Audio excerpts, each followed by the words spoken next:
Hello everyone.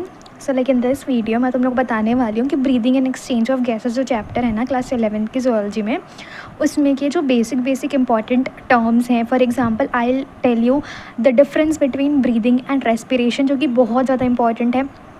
बच्चे यहीं पे मिस आउट कर देते हैं कि उनको समझ नहीं आ पाता कि ब्रीदिंग का जो है, breathing is commonly known as respiration. ये वर्ड आई मीन ये जो लाइन है ये तो लिखा हुआ है एनसीईआरटी में, बट एक्चुअली ये होता क्या है इसमें, मतलब कि समझने में दिक्कत आती है लोगों को कि इसमें भाई आई मीन टू से कि इसमें डिफरेंस क्या है। ठीक है, so I will tell you each and everything and या इसमें और भी चीज़ें, बहुत सारी चीज़ें, जैसे कि इसमें मैं I will tell you guys कि रेस्पिरेशन में कौन कौन से स्टेप्स इन्वॉल्व होते हैं, along with that respiratory organs क्या होते हैं। Each and everything will be covered out and या इसके बाद तुम लोगों को कहीं भी कोई भटकने की ज़रूरत नहीं है कि समझ में नहीं आया। आई विल मेक श्योर कि तुम लोगों को सारी चीज़ें बहुत ईजिली, बहुत क्लियरली समझ में आ जाए।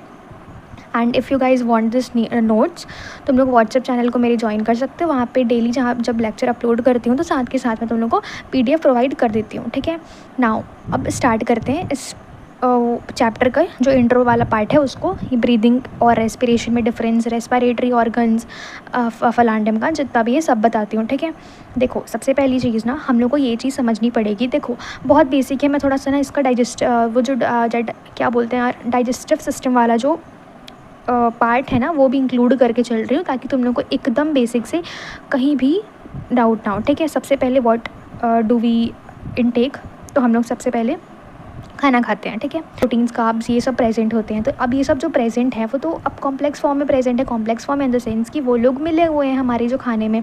तो भाई जो खाना है उसमें बहुत सी चीज़ें मिली हुई है, तो हम लोग को जो इसेंशियल ये सब जो चाहिए उसको हम लोग को क्या करना पड़ेगा, अपने से निकालना पड़ेगा उस खाने से।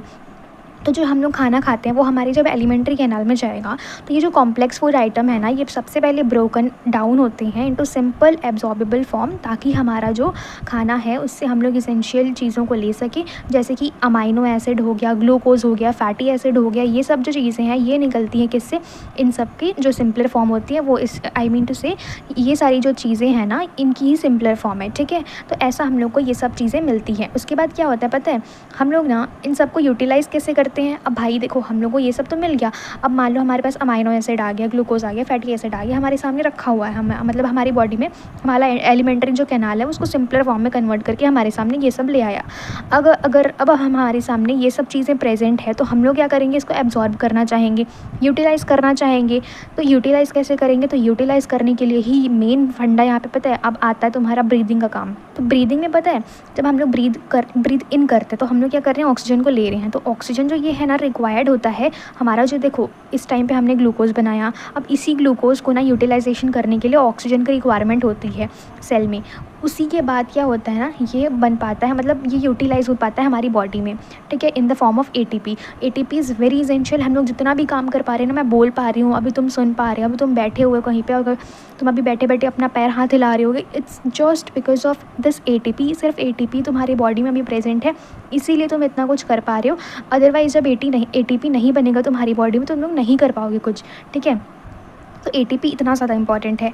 तो इन्हीं ना ऑक्सीजन के चलते ही, मतलब हम लोग रेस्पायर कर रहे हैं, आई मीन हम लोग ब्रीद इन ब्रीद आउट कर रहे हैं, तो ब्रीद इन ब्रीद आउट करने से ही हम लोग एक्सेल कर पा रहे हैं CO2 को एंड ऑक्सीजन को इन कर रहे हैं। तो यही जो ऑक्सीजन है ना यही इसेंशियल है इस ग्लूकोज को यूटिलाइज़ करने में, एंड फिर जब यूटिलाइजेशन हो जाएगा उसके बाद ATP फॉर्म हो जाएगा। ठीक है, तो ऐसे इस तरीके से ये जो ब्रीदिंग है और ये जो डाइजेस्टिव वाला पार्ट है, डाइजेशन वाला पार्ट था, ये इंटरकनेक्टेड था एंड तुम्हारे बेसिक्स के लिए इतना जानना जो है ना ज़रूरी था। ठीक है, अगर तुम लोग को नहीं समझ में आया तो एक बारी और देख लो, और ज़्यादा इसमें दिमाग लगाने की ज़रूरत नहीं है, कोई बात नहीं, लेट इट बी। ठीक है, अगर नहीं आया तो बाकी तो मैंने आई गेस बहुत ईजिली समझाया है, तुम लोग को आ जाना चाहिए। अब देखो दूसरी चीज़ ये है कि ब्रीदिंग क्या होता है। देखो ब्रीदिंग का मतलब होता है सिंपली इनहेल और एक्सहेल करना। ठीक है, मैं तुम लोग को बताती हूँ। अभी देखो, अभी तुम लोग क्या कर रहे हो, बैठे हुए हो या फिर मान लो खड़े हो गए या वॉक कर रहे होगे। ठीक है, तो अभी तुम लोग क्या कर रहे हो, ऐसा तो है नहीं कि तुम लोग कुछ कर रहे हो, मतलब ये मेरा भी लेक्चर सुन रहे हो तो तुम लोग अभी एकदम स्टेबल हो, यानी कि कुछ सांस भी नहीं ले रहे हो। सांस नहीं ले रहे होगे तो तुम लोग ज़िंदा ही नहीं होगे।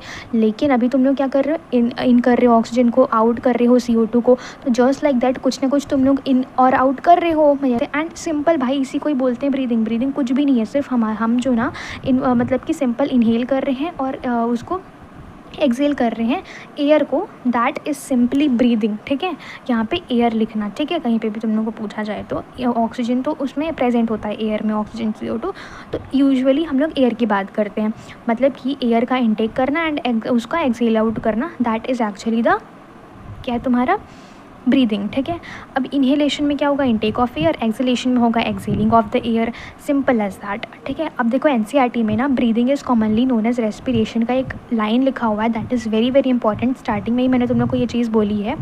ठीक है, ये जो है ना लाइन, ये बहुत ज़्यादा इंपॉर्टेंट है एंड कभी भी मत भूलना कि तुम लोग को चाहे जो भी कन्फ्यूज़न हो कि तुम लोगों को चाहे कोई भी आके ये बोल दे कि इतना इतना बड़ा डिफरेंस है इसमें, ये है वो है फलान ढमकान, जितना जो बोलना है बोलने दो सामने वाले को।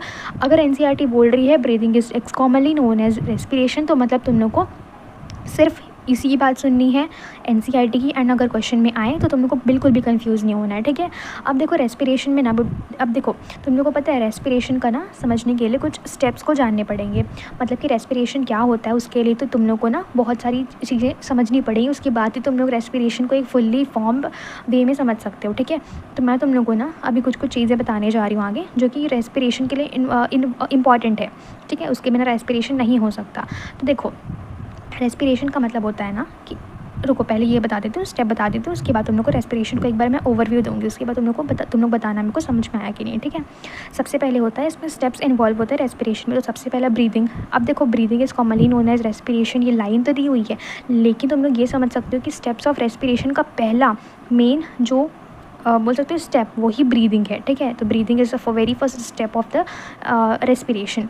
उसके बाद एक्सटर्नल रेस्पिरेशन आएगा, क्या होता है मैं आगे बताऊंगी। ठीक है, अभी फिलहाल के लिए जो टर्म्स है उसको सुनो। उसके बाद होता है ट्रांसपोर्टेशन ऑफ गैसेस, उसके बाद इंटरनल रेस्पिरेशन होता है, उसके बाद सेल्यूलर रेस्पिरेशन होता है। तो भाई ये सब जो चीज़ें हैं ना, ये इन्वॉल्व होती हैं तुम्हारे रेस्पिरेशन में। रेस्पिरेशन सिंपली इनहेलिंग और एक्सेलिंग वाला काम नहीं होता यहाँ पे पूरा बोल सकते हो कि सेल्यूलर रेस्पिरेशन होता है, सेल्स के लेवल तक जाता है, ये पूरा एक्सटर्नल रेस्पिरेशन होता है, ट्रांसपोर्ट होता है, इंटरनल रेस्पिरेशन होता है। बहुत ज़्यादा ये ना कॉम्प्लेक्सिटी वाला काम है यहाँ पे रेस्पिरेशन का, इसीलिए जो बहुत बड़ा डिफरेंस है इन दोनों के बीच पे। ठीक है, अब आगे ना मैं तुम लोगों को एक स्लाइड दिखाने जा रही हूँ, लाइक ये वाली वो स्लाइड है जो कि बहुत ज़्यादा इंपॉर्टेंट है। ठीक है, तुम लोग ना इसको स्किप करना ही मत, अगर तुम लोग को नहीं पढ़ने का मन हो रहा होगा तो अभी तुम लोग जाओ यहाँ से, लेकिन ये वाला जो टॉपिक है इसको बहुत प्यार से बहुत आराम से सुनना तुम लोग, बिकॉज अगर ये स्किप कर दिए तो तुम लोग का ये जो चैप्टर है ना, ये पढ़ने का कोई काम नहीं है भाई, क्योंकि ये जो पूरा चैप्टर है ना, इन्हीं जो 5 बेसिक स्टेप हैं इन्हीं के अराउंड घूम रहा है। ठीक है, तुम लोग स्किप मत करना, बार बार बोल रही हूँ। ठीक है, देखो अब मेरी बात सुनो, let me change the colour first of all. कौन सा कलर करूँ, ये वाला। Okay great. अब देखो सबसे पहले ना steps involve in respiration. Respiration में क्या क्या स्टेप्स इन्वॉल्व होते हैं। सबसे पहला आता है ब्रीदिंग। ब्रीदिंग में मैंने तुम लोग बताया था कि सिंपली जो इनहेलिंग और एक्सेलिंग वाला काम होता है एयर का, that is simply the breathing. ठीक है, यहाँ पे मैंने ये छोटू सा तुम लोग का डमी बना दिया है। अब देखो जो ब्रीदिंग है ना बेटा, इसको पल्मोनरी वेंटिलेशन भी बोलते हैं, ये भी याद रखना, ये भूलना मत तुम लोग। ठीक है, देखो the second step is external respiration. ठीक है, एक्सटर्नल रेस्पिरेशन में क्या होता है ना, इसमें एक्सचेंज ऑफ गैसेज होता है in between alveoli and pulmonary capillary. Pulmonary का वर्ड यूज़ हुआ है, दैट मीन्स वो लंग से इंटरकनेक्टेड होगा। कैपिलरी मतलब जहाँ पे एक्सचेंज हो रहा है किसी भी चीज़ का। तो वैसे यहाँ पे अगर एल्वियोलाई और पल्मोनरी कैपिलरी के बीच में एक्सचेंज ऑफ गैसेस हो रहा है, दैट मीन्स वहाँ पे तुम्हारा एक्सटर्नल रेस्पिरेशन कहलाएगा। याद रखना 2 टाइप के रेस्पिरेशन होते हैं, इंटरनल भी होता है, एक्सटर्नल भी होता है। तो एक्सटर्नल अगर एल्वियोलाई और पल्मोनरी कैपिलरी के बीच हो रहा है तो वो एक्सटर्नल कंसिडर किया जाएगा। अब देखो तीसरा ये है कि ट्रांसपोर्ट ऑफ गैसेस होता है। ट्रांसपोर्ट ऑफ गैसेस में पता है क्या होता है, ट्रांसपोर्ट ऑफ गैसेस में हमारा जो यहाँ पे ऑक्सीजन आ गया है पल्मोनरी कैपिलरी में, वो होता है ट्रांसपोर्ट कहाँ तक, सिस्टमिक कैपिलरी तक। सिस्टमिक कैपिलरी ना कनेक्टेड होता है टिश्यूज़ से, एंड फिर यहाँ पे ऑक्सीजन और टिश्यूज़ का जो है बोल सकते हो एक्सचेंज ऑफ गैसेस होता है, यानी कि यहाँ पे इंटरनल रेस्पिरेशन होता है। इंटरनल रेस्पिरेशन में ना एक्सचेंज ऑफ गैसेस होता है in between the systemic capillary and tissue.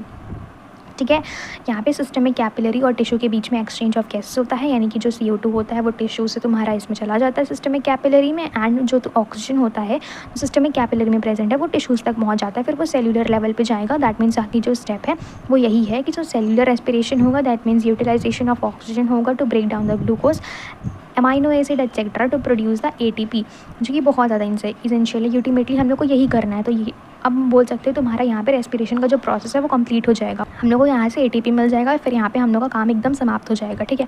उसके बाद ना तुम लोग ये वाला चीज़ देख लेना, रेस्पिरेटरी ऑर्गन्स ना तुम्हारी एनसीईआरटी में एकदम एक एक करके तो नहीं दिए हैं, बट अगर तुम लोग इसको ऐसे समझोगे ना तो तुम लोग को कहीं पर कोई डाउट होगा नहीं, बिकॉज मैंने बहुत ईजिली बहुत अच्छे तरीके से फ्लो चार्ट पर समझाना है इसको, ठीक है। देखो सबसे पहले रेस्पिरेटरी ऑर्गन्स में यू विल सी कि रेस्पिरेटरी ऑर्गन्स जो है डिवाइड होते हैं 2 बेसिस पे, एक होता है हैबिटेट के बेसिस पे और एक होता है लेवल ऑफ ऑर्गेनाइजेशन के बेसिस पे। भाई देखो we are human beings and हम लोग क्या है, हम लोग इंसान हैं, हम लोग लैंड में रह रहे हैं, ठीक है। तो लैंड में रह रहे हैं दैट मीन्स हम लोग पानी से दूर है, एकदम दूर इन द सेंस कि हम पानी में नहीं रह रहे हैं वैसा वाला, ठीक है। तो हम लोग बोल सकते हो कि टेरेस्ट्रियल में कंसिडर होंगे, एंड टेरेस्ट्रियल में जो होता है ना यूजुअली लंग्स की मदद से रेस्पायर करते हैं, दैट मीन्स वो पल्मोनरी रेस्पिरेशन कहलाता है। तो वैसे ही ना एक्वाटिक में भी होता है कि एक्वाटिक के पास ना एक्वाटिक एनिमल्स के पास गिल्स होते हैं फॉर रेस्पिरेशन, एंड उसका जो है ना ब्रैंकियल रेस्पिरेशन कंसिडर किए जाते हैं। ऐसा कुछ तो तुम्हारे हैबिटेट के लिए। अब देख लेते हैं लेवल ऑफ ऑर्गेनाइजेशन के लिए। अब लेवल ऑफ ऑर्गेनाइजेशन के लिए ना तुम लोग को बेसिक नॉलेज होनी चाहिए थी किसके लिए, किसका जो एनिमल किंगडम है उसका। अगर नहीं है तो कोई बात नहीं, जितना मैं बता रही हूँ उतना सफिशिएंट है, ठीक है। देखो लेवल ऑफ ऑर्गेनाइजेशन में तुम लोग यहाँ पे देख सकते हो कि किंग फाइलम में ना बहुत चीज़ें आएंगी, जैसे कि Porifera, Coelenterata, Ctenophora, Platyhelminthes, Aschelminthes, Annelida, Arthropoda, Mollusca, Echinodermata, Hemichordata, Chordata. And यहाँ पे जो कॉर्डेटा है ना इसके ऊपर तक जो भी है ये सारे के सारे नॉन कॉर्डेट्स हैं, ठीक है। यू हैव टू अंडरस्टैंड, अगर तुम लोग को याद नहीं है तो याद करना पड़ेगा because it is very important, ठीक है।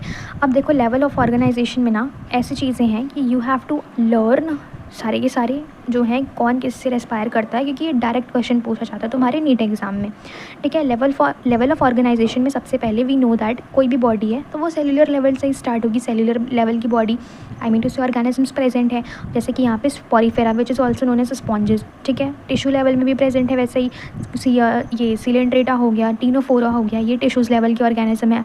ऑर्गन लेवल के ऑर्गेनिज्म आएंगे, उसके बाद इसमें प्लेटीहेलमिंथिस आएगा, उसके बाद ऑर्गन सिस्टम वाला जो पार्ट है वो आ जाएगा, दैट इज़ एस्केलमिंथिस। तो हम लोग यहाँ तक जितना भी मैंने अभी बताया ना, यानी कि सेल्यूलर लेवल पे पॉरीफेरा, टिश्यू लेवल पे सीलेंट्रेटा, टीनोफोरा, ऑर्गन लेवल पे प्लेटीहेलमिंथिस एंड ऑर्गन सिस्टम लेवल पे एस्केलमिंथिस।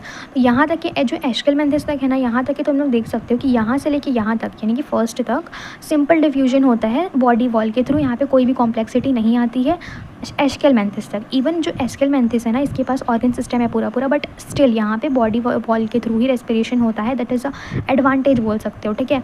उसके बाद ना एनीलिडा आता है। एनीलिडा में बहुत सी चीज़ें होती हैं, जैसे कि एनीलिडा में मान लो तुम्हारा अर्थवॉर्म आ गया, यहाँ पे ना जो मॉइस्ट क्यूटिकल होता है, यानी कि अर्थवॉर्म तुमने देखा होगा उसके पास जो क्यूटिकल होती है, यानी कि उसकी पूरी बॉडी ना एकदम ऐसे मॉइस्ट तरीके से रहती है, उसको अगर छुओगे ना तो एकदम तुमको चिपचिप सा लगेगा, दैट मीन्स उसी के थ्रू वो रेस्पायर करती है, यानी उसकी पूरी बॉडी के थ्रू, ठीक। आर्थ्रोपोडा में गिल्स, बुक गिल्स हो गया, बुक लंग्स हो गया, ट्रकियल सिस्टम हो गया, इसके थ्रू होता है। मोलस्का में गिल्स के थ्रू होता है। इकाइनोडर्मिटा में ट्यूब फिट के थ्रू।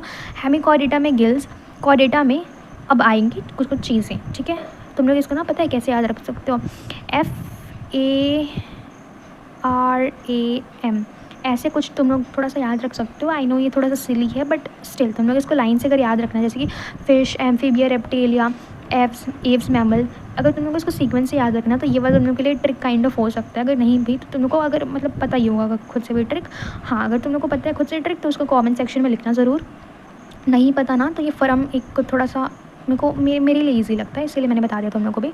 अब ये जो फर्म है यानी कि fish, amphibia, reptiles, Aves mammal, इसके लिए ना गिल्स तो कॉमन होगा, कॉमन नहीं मतलब कि फ़िश एम्फीबिया में कॉमन होगा। अदरवाइज़ रेप्टेलिया, एव्स मैमल्स इनमें लंग्स होंगे, ठीक है। क्या होंगे इनकी जो रेस्पिरेटरी ऑर्गन्स है वो, फिश में गिल्स हो गया, एम्फीबिया में गिल्स हो गया, हाँ एम्फीबिया में गिल्स के साथ साथ बकोफेरिंग्स है, स्किन है, लंग्स है। अब आता है रेप्टेलिया, एव्स मैमल्स, इनमें होगा लंग्स के थ्रू, ठीक है। एंड ये है तुम्हारा इसके बारे में।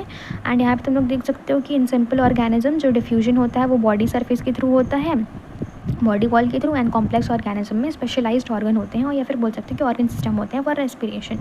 सो I hope that is clear to you guys कि जितना भी मैंने बताया इस वीडियो में।